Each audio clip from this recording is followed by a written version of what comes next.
اتنے زور سے دانت بھینچتی کہ خون نکل آتا۔ ایک روز جب وہ حسب معمول اپنے مکان کے بیرونی دروازے پر جھکی ہوئی تھی کہ اس نے سفید داڑھی والے ایک بوڑھے آدمی کو 2 میل سے پانی لاتے ہوئے دیکھا۔ ایک دم وہ ایک پتھر سے ٹکرایا اور اس کی بالٹی ٹوٹ کر سارا پانی بہنے لگا اور بوڑھے آدمی کی ٹانگ کے زخم سے بھی خون بہنے لگا۔ لمبے بالوں والی لڑکی اس کی مدد کو لپکی۔ پھر اس نے اپنے کپڑوں سے ایک ٹکڑا پھاڑ کر بوڑھے آدمی کے زخم پر پٹی باندھ دی۔ اس کی آہیں سن کر اور اس کی درد کی شدت کو دیکھ کر اس نے سوچا کہ تم موت سے ڈرتی ہو اور محض اسی وجہ سے کھیت خشک ہیں، فصلیں مرجھائی ہوئی ہیں اور دیہاتی مصیبت میں مبتلا ہیں۔ یہ تمہارا موت سے خوف ہے جس کی وجہ سے اس بوڑھے کی ٹانگ ٹوٹی ہے۔ اس سے زیادہ وہ اپنی سوچوں کو جاری نہ رکھ سکی، ایک دم چلا کر بولی، بڑے ابا، ڈگاؤ پہاڑ پر ایک چشمہ ہے، وہاں سے صرف ایک پودا نکالنا ہے، اس پودے کو ٹکڑے ٹکڑے کر دیں، چٹان کا سوراخ چوڑا کر دیں تو پانی پہاڑوں سے نکل آئے گا۔ یہ بات بالکل سچ ہے اور میں نے خود اپنی آنکھوں سے اسے دیکھا ہے۔ بوڑھے آدمی کے جواب کا انتظار کیے بغیر اس نے اپنے بالوں کو جھٹکا اور سارے لوگوں کو پکارا، جلدی آؤ، پہاڑ ڈگاؤ پر پانی ہے۔ پھر اس نے تفصیل سے بتایا کہ کس طرح اس نے چشمہ دریافت کیا۔ اس نے پہاڑوں کی روح کے باتوں کے علاوہ اور سب کچھ بتا دیا۔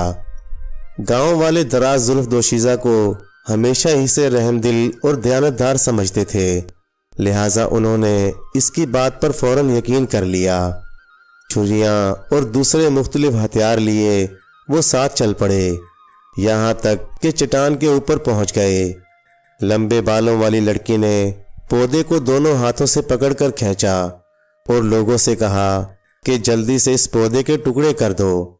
جلد ہی پودے کو کاٹ دیا گیا اور چٹان کے سوراخ سے پانی باہر آنے لگا، لیکن یہ سوراخ چائے کی پیالی سے زیادہ بڑا نہ تھا اور بہت ہی کم پانی باہر آ رہا تھا، لہٰذا بہت سے دیہاتیوں نے لڑکی کے کہنے پر جلدی سوراخ کو چوڑا کرنا شروع کر دیا۔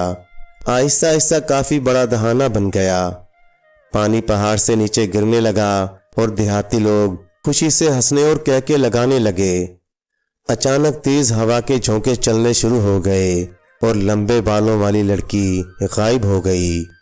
دیہاتی چشمے کو دیکھ کر اس قدر خوش تھے کہ انہیں کچھ دیر تو اندازہ ہی نہیں ہوا کہ لمبے بالوں والی لڑکی وہاں موجود نہیں۔ پھر کسی شخص نے اس کے بارے میں پوچھا بھی تو جواب ملا کہ شاید وہ اپنی ماں کو یہ اچھی خبر دینے چلی گئی ہے، اور یوں سب لوگ خوشی خوشی پہاڑ سے واپس آ گئے۔ لیکن دراز زلف دوشیزہ گھر واپس نہ آئی۔ وہ دوبارہ پہاڑ کی روح کے سامنے حاضر کی گئی، جس نے اس سے کہا کہ میں نے تمہیں لوگوں کو یہ راز بتانے سے منع کیا تھا، لیکن تم تو تمام لوگوں کو یہاں لے آئی، پھر پودے کو ٹکڑے ٹکڑے کر دیا اور اس کے بعد سوراخ بھی چوڑا کر دیا۔ اب میں تمہیں ماروں گا۔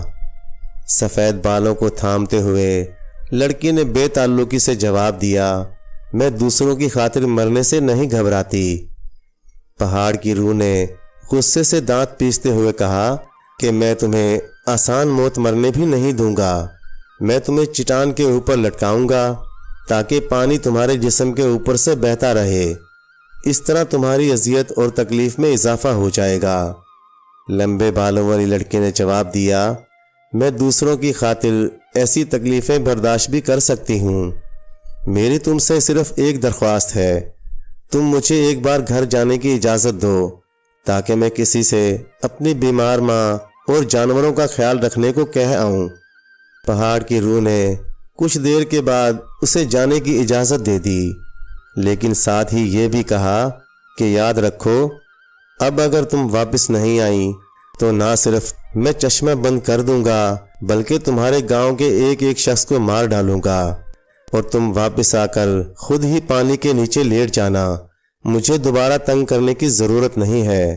لمبی بالوں والی لڑکی نے اس بات میں سر ہلایا اور ہوا کا جھونکا اسے پہاڑ کے دامن میں اتار گیا۔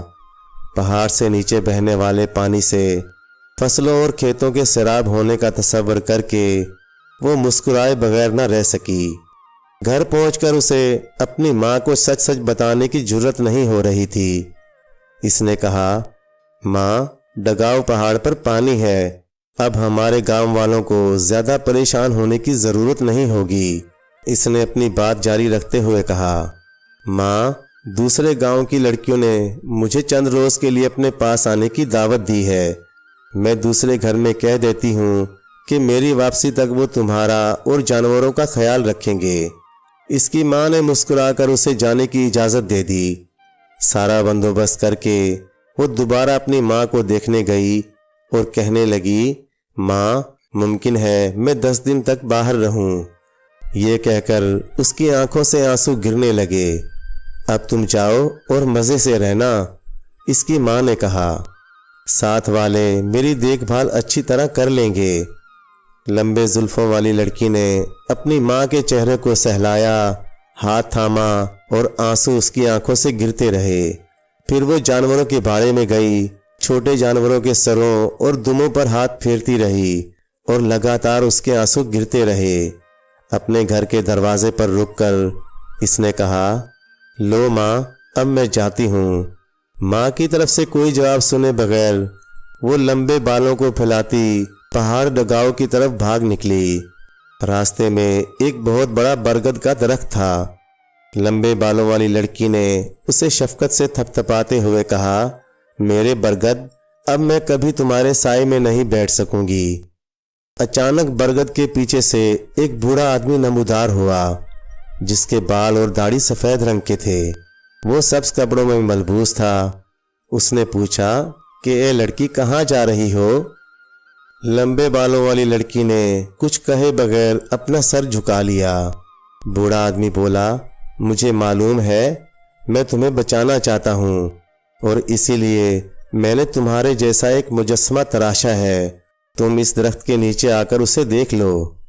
اس نے مجسمہ دیکھا تو بالکل ایسا ہی تھا، سوائے اس کے کہ اس کے سر پر بال نہ تھے۔ اس نے خوش ہو کر اسے دیکھا۔ بوڑھے آدمی نے کہا کہ پہاڑ کی روح چاہتی ہے کہ تم پانی کے نیچے لیٹ جاؤ۔ یہ تکلیف تمہاری برداشت سے زیادہ ہے۔ میں اس مجسمے کو تمہاری جگہ لٹکا دوں گا، لیکن تمہارے بال اسے لگانا ہوں گے، اور مجھے افسوس ہے کہ اس سے تمہیں بہت تکلیف ہوگی، لیکن اس طرح پہاڑ کی روح کو کوئی شبہ نہ ہوگا۔ لڑکی کے جواب کا انتظار کیے بغیر بوڑھے آدمی نے اس کے بال اکھاڑے اور مجسمے کے سر میں لگا دیے، اور ان بالوں نے جلد ہی جڑیں پکڑ لیں۔ اب لمبے بالوں والی لڑکی کا سر بالوں کے بغیر تھا، لیکن مجسمے کے بال لمبے اور سفید تھے۔ بوڑھے آدمی نے مسکرا کر اسے گھر جانے کو کہا اور کہنے لگا، اب کھیتوں میں پانی ہے، دیہاتوں کو فصل بونے کے لیے مدد کی ضرورت ہے۔ اس کے بعد تمہاری زندگیاں بہتر ہوتی جائیں گی۔ پھر بوڑھا تیزی سے ڈگاؤ پہاڑ کی طرف نکل گیا۔ اس نے اس مجسمے کو چٹان کے اوپر لٹکا دیا اور پانی کو اس کے اوپر گرنے دیا، اور اس کے لمبے بال چٹان کے سامنے بہتے رہے۔ لمبے بالوں والی لڑکی برگد کے بڑے درخت کے نیچے جھکی بیٹھی تھی۔ اچانک اس کے سر میں درد شروع ہو گیا۔ اس نے اپنا ہاتھ سر کو لگا کر دیکھا تو معلوم ہوا کہ اس پر بال پھر سے اگ رہے ہیں، اور یہ بال اتنے بڑھ گئے کہ اس کے پاؤں تک آ گئے۔ جب اس نے غور کیا تو یہ پہلے جیسے سیاہ تھے۔ اس نے بہت دیر تک درخت کے نیچے بیٹھ کر بوڑھے کا انتظار کیا، لیکن وہ نہیں لوٹا۔ اچانک ایک ہلکی ہوا نے درخت کے پتوں کو ہلانا شروع کر دیا، اور اس نے ایک آواز سنی، دراز زلف حسینہ، پہاڑوں کی روح دھوکہ کھا چکی ہے، اب تم گھر جاؤ۔ لمبے بالوں والی لڑکی نے ڈگاؤ پہاڑ پر سفید بالوں والی آبشار دیکھی، پھر سرسبز لہلہاتے کھیتوں کو دیکھا، پھر ہرے برگد پر نظر ڈالی اور اپنے لمبے بالوں کو جھلاتی اپنے گھر کی طرف چل پڑی۔ پیارے دوستو، کہانی اچھی لگے تو لائک کریں، چینل کو سبسکرائب کر دیں، اور مزید اسی طرح کی قصے